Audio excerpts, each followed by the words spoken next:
Good morning, students. In this session, we are going to learn about few more organelles. So first one, it is mitochondria. So in the last session, I explained few points about mitochondria. So here, structure we studied. Here we are going to see what are the functions of mitochondria. The most important function of the mitochondria is to produce energy. So what is the main function of mitochondria? Produce energy. The simpler molecules of nutrition are sent to the mitochondria to be processed and to produce charged molecules.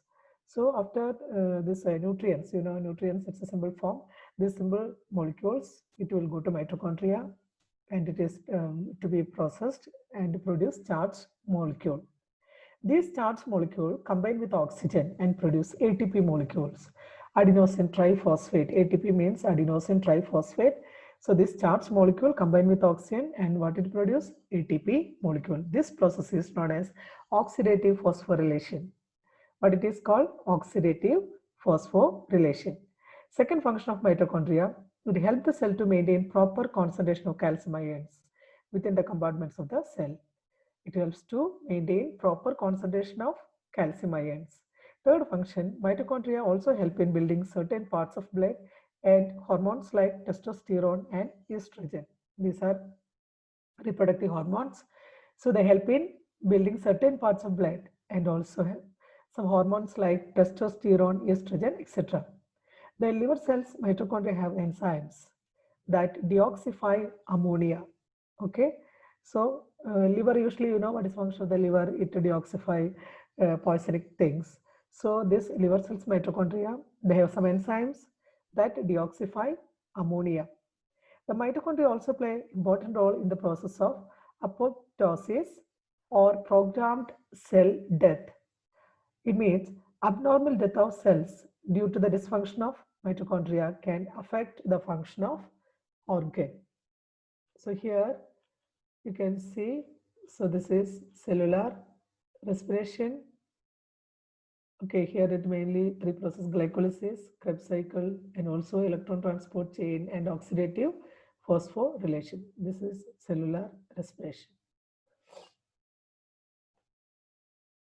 The next one is plastid types.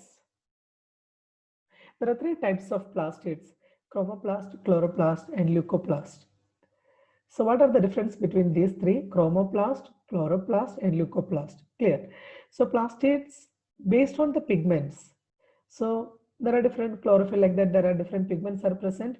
Based on the pigment, we are categorized into three groups.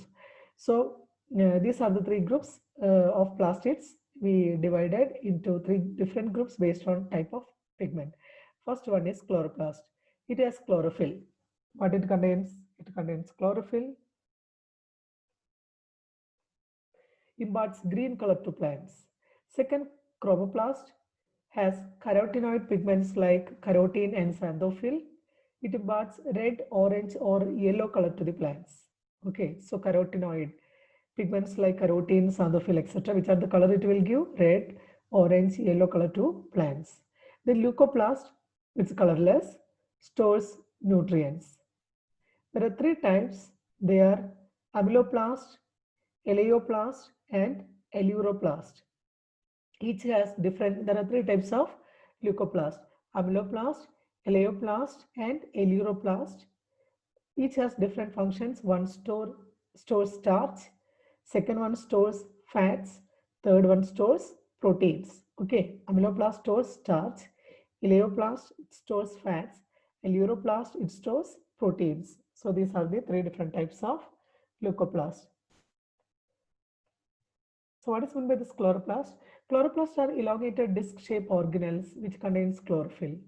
Chlorophyll is present in green plants, which helps them make food by the process of photosynthesis, which uses energy from the sunlight is converted into chemical energy.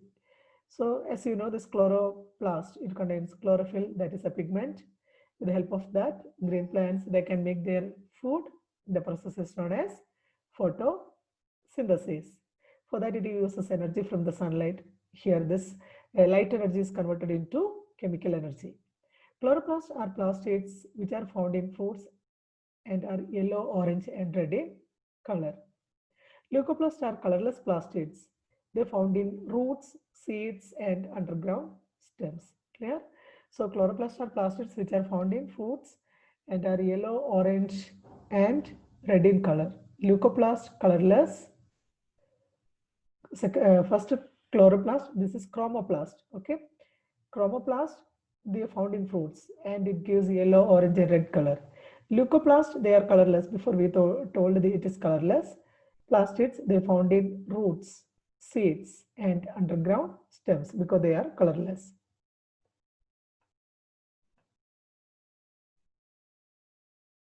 So this is the structure of chloroplast. First one is they have double membrane structure. Okay, first I will show you which are the parts. First, you can see here there is one outer membrane. Yes, this is one outer membrane. Then this is the inner membrane. Then here you can see some coin-like structures. They are called granum.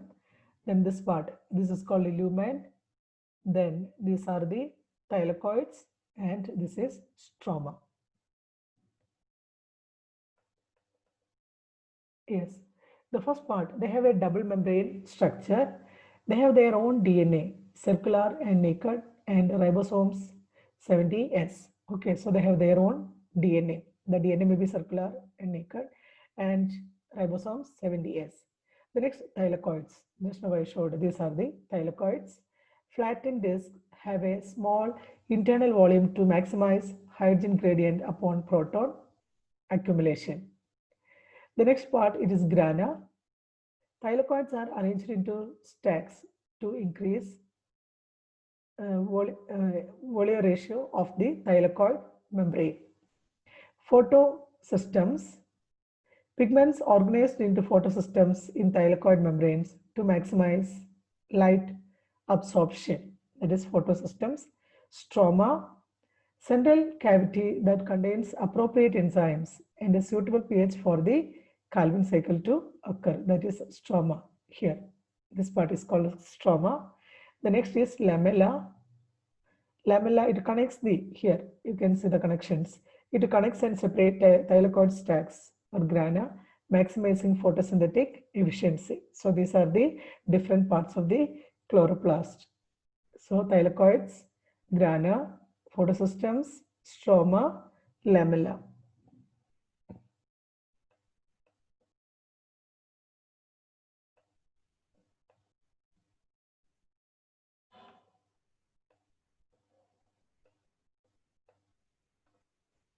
What is meant by the endosymbiotic theory? Endosymbiosis, it's a Greek, endon means within, sym means together, and biosis means living. An endosymbiont is an organism that lives within the body or cells of another organism. Okay, symbiont means it's any organism that lives within the body or cells of another organism. The endosymbiosis theory attempts to explain the origin of organelles such as mitochondria and chloroplast in eukaryotic cells.